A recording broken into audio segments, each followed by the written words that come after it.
Televisa presenta.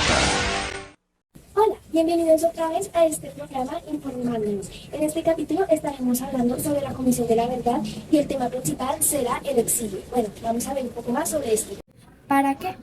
Las comisiones no determinan responsabilidades judiciales para los victimarios. Su labor es esclarecer el contexto social e histórico a las múltiples violaciones de los derechos humanos, luego de regímenes, dictaduras o conflicto armado. ¿Cuáles son los objetivos de la comisión? Promover el reconocimiento de la dignidad de las víctimas, las afectaciones y violaciones a sus derechos, el reconocimiento voluntario de las responsabilidades individuales y colectivas en el reconocimiento por parte de la sociedad sobre lo sucedido. ¿Cómo funciona el exilio? El exilio es de encontrarse lejos del lugar natural, ya sea ciudad o nación, debido a la expatriación voluntaria o forzada de un individuo, mientras que alguna circunstancia, generalmente por motivos políticos, le impide regresar por amenazas de cárcel, muerte, puede ser una forma de castigo por la sociedad. ¿Cuándo empezó el exilio? Durante casi 3 años, entre 1936 y 1939, la Guerra Civil Española empujó a miles de personas a huir del país para salvar sus vidas. Tras el fin de la guerra, miles de hombres, mujeres y niños pidieron asilo en Latinoamérica, en lo que se conoce como el exilio español. ¿Qué tipos de exilios existen? El exilio o destierro ha tenido dos variantes a lo largo de su historia. Voluntario, cuando las condiciones sociales, políticas, religiosas o económicas llevan a un individuo o un grupo de ellos a la determinación de autoexiliarse por temor de persecución o represalias. Y la segunda es cuando de verdad ya te obligan grupos armados o amenazas a irte porque tú no quieres que te pase eso. Bueno, para seguir empapándonos un poco más sobre este tema, invité a Ana Milena Rincón. Ella fue exiliada de Colombia por los paramilitares hacia el Ecuador. Bueno, aquí la tengo conmigo. Bienvenida, Ana Milena. Muchas gracias, Yuri, por invitarme a tu programa.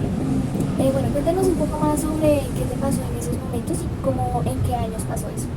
Eso ocurrió en el año 2002 en el corregimiento de Las Encimadas, Samaná Caldas. Los paramilitares llegaron a la vereda o corregimiento, primero era vereda y luego fue nombrado corregimiento. Era un territorio netamente guerrillero habitado por el Frente 47 de las FARC. De repente llegaron los paramilitares y se tomaron el corregimiento y nos reunieron a todos los campesinos en una cancha, y mientras todos estábamos allá, el comandante nos daba una charla de qué se trataba el cuento de ellos, tales. El resto de los paramilitares saqueaban las casas, se robaron caballos, se robaron motos, cantidad de motos, muchas cosas que pronto a ellos les sirviera para transportarse. Los aperos de las bestias, porque con eso ellos ensillaban bestias y se transportaban por las montañas. Se llevaban las motos porque les servía a ellos para transportarse por los lugares donde hubiera carretera. Entonces pues saquearon las casas, se robaron, a muchas personas le robaron plata, a otros le robaron joyas, se llevaban los televisores, cosas así de que ya a ellos les sirviera para algo que se lo pudieran pues llevar. Entonces, debido a esto, luego llegó la guerrilla a quererlo sacar porque ese era su territorio. Entonces se formaban balaceras a principio de noche, a la madrugada, entonces uno no podía dormir. Eran enfrentamientos a veces a principio de noche, ya uno todo asustado, tales, uno no lograba conciliar el sueño. Otras veces nos acostábamos a dormir, dormíamos tranquilos, tipo 2, 3 de la mañana, se formaban balaceras y ya al amanecer pues ya uno no podía dormir, y de noche pues uno no sabía con qué hacer ni para dónde huir, y a veces balas perdidas mataban personas. Dentro de las casas entraban balas perdidas y mataban personas y morían personas. Entonces era pues una situación muy complicada y muy difícil. Ahora cuéntanos un poco de cómo fue que surgieron las amenazas para que tuvieras que irte de acá de Colombia para el Ecuador.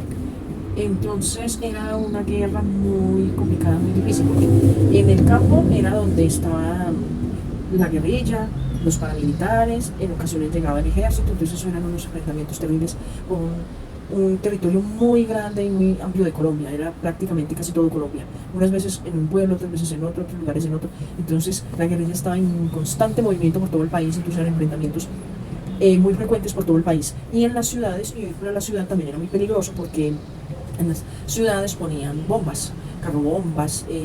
En esa época fue cuando cayó el Club El Nogal, y en estaciones de policía por cantidades. Semanalmente perecía una estación de policía en esa época. Entonces huir a los pueblos, huir a la ciudad era supremamente peligroso, riesgoso.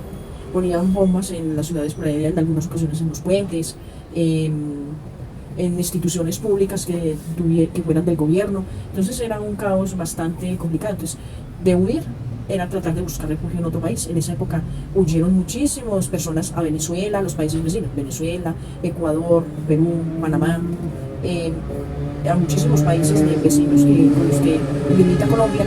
Fuimos muchas las personas que tuvimos que huir porque era muy difícil vivir en lo que se llamara territorio colombiano. Una pregunta, por ejemplo, ¿ustedes tuvieron que estar en medio de una balacera o los hicieron salir antes de que pues si fueran a Ecuador o algo así? En balaceras, en enfrentamientos, cantidades de enfrentamientos tuvimos que presenciar, escondernos debajo de las camas, era como aparentemente lo más seguro porque era muy peligroso debido a las balas perdidas y salir de nuestra área, de nuestro corregimiento.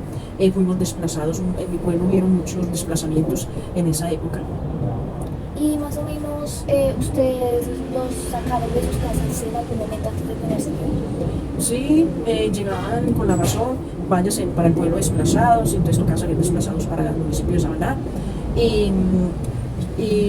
También cuando la toma de los paramilitares, sí, de un momento a otro, tipo 9 de la mañana, que el comandante, no sé qué señor, de las autodefensas campesinas, que nos solicitaba a todos en tal cancha. Entonces allá reunimos absolutamente todos, salir así de repente, reunimos allá, quedamos allá hasta que ellos dieran la orden, hasta que el resto de los señores paramilitares saquearan las viviendas. Y si se quedaban en sus casas, ¿qué pasaba?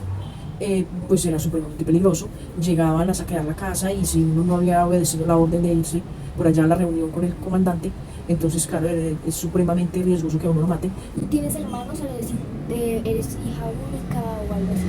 Tengo 3 hermanos hombres y pues mis hermanos la pasaban trabajando, ellos evitaban tener vida social, ellos evitaban salir de la casa como a lugares por ahí públicos donde de pronto se los encontraran y empezaban a tratar de convencerlos para entrar a un determinado grupo. Entonces ellos se la pasaban trabajando o en la casa y ellos prácticamente no tenían vida social. Y más o menos, ¿quién hacía el mercado? ¿Tú lo hacías, tu papá o tu mamá? ¿Quién hacía el mercado en esos momentos? Mi papá, pues obviamente él es caficultor y ganadero, entonces mi papá se desplazaba al pueblo. Luego llegó que en los buses escaleras bajaban personas y las mataban en la carretera en presencia de todos. Entonces esa situación enfermó a mi papá de los nervios, ya mi papá no quiso volver a salir. Entonces también en ese sentido a las mujeres no nos molestaban como tanto. Entonces, como solución ante el problema para ir a traer los insumos para el café, los insumos para el ganado y la comida, el mercado para la casa, entonces me tocó a mí. Entonces, bueno, yo siempre me iba así en medio de la gente, tratando de que no me vieran como mucho, no se percataran mucho como de mí, en fin. Y entonces, durante mucho tiempo, era yo la que me desplazaba al pueblo en bus escalera a vender el café, a traer los insumos para el cultivo del café y medicamentos para el ganado y, y traer el mercado para la casa. Más o menos cuéntanos cómo fue que tuviste que irte para el Ecuador, porque más como en qué año, cómo fue tu travesía para irte. Un grupo de personas, entre sus familiares y conocidos, tomamos la decisión de huir porque el peligro era constante. Entonces nos fuimos, conseguimos, unos conocidos tenían unos contactos por allá y entonces nos fuimos en unas partes en buses, otras partes en jeep y caminar y hasta que llegamos al Ecuador. ¿No les pusieron problema al pasar por la frontera? No. En ese tiempo, pues, la frontera como que no eran tan custodiadas, bueno, o en el momento que nosotros pasamos, pues no hubo como mucho problema. Ok, y más o menos ustedes los amenazaron o se autoexiliaron. Pues el peligro es constante y la amenaza es constante. Entonces no es propiamente usted, la vamos a matar a usted. Pues de pronto ese no fue mi caso, pero la amenaza es constante que de este grupo no cuente al otro grupo lo que hemos hecho y lo que aquí ha pasado en este lugar. Y llega el otro grupo a preguntar aquí qué ha pasado, ellos qué han hecho, porque ellos mandaban personas milicianos a inspeccionar el lugar, los descubrían y los mataban. Entonces llegaban preguntando por sus compañeros que no habían vuelto. Entonces es una amenaza constante y la vida constantemente está en peligro debido a esa situación. Mucha gente se quedó en ese lugar, ¿cierto? Porque no quería dejar obviamente sus tierras y lugares.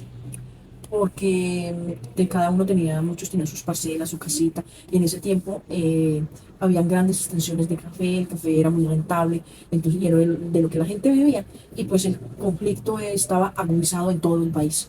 Entonces la verdad no había la opción, era salir del país si se podía. De resto, pues era muy difícil pensar en huir hacia otro lugar que fuera el mismo país, que fuera el mismo Colombia, porque ellos eran demasiados frentes, demasiada gente, se movían constantemente estaban haciendo hostigamientos en los pueblos y en las ciudades. Bueno, muchas gracias por acompañarnos hoy, muchas gracias por compartirnos tu historia, de verdad que agradezco mucho que hayas venido. Muchas gracias a ti por invitarme a tu programa. Pues espero que te vaya muy bien y que puedas estar muy bien en tu país. Muchas gracias. Bueno, la verdad es que esta historia sí pasó. Esto empezó desde 1999 hasta 2005, gracias a que pusieron una base militar en ese lugar. Los dos grupos se fueron porque obviamente no querían que los capturaran. La guerrilla ya no sigue ahí, pero sí en muchas partes de Colombia. Tristemente, hay muchas personas que sufren a diario y tienen que irse de su país para poder salvar su vida. Debemos de pensar que nosotros, muchas personas, somos afortunados porque no nos suceden estas cosas. Y también reflexionar que no solo nosotros sufrimos cosas graves, porque también hay otras personas que sufren cosas graves. La verdad, muchas gracias por acompañarme. Yo me la pasé muy bien investigando y aprendiendo un poco más, porque cada día se aprende una cosa nueva. Y espero que ustedes también hayan aprendido algo. Que tengan un increíble día.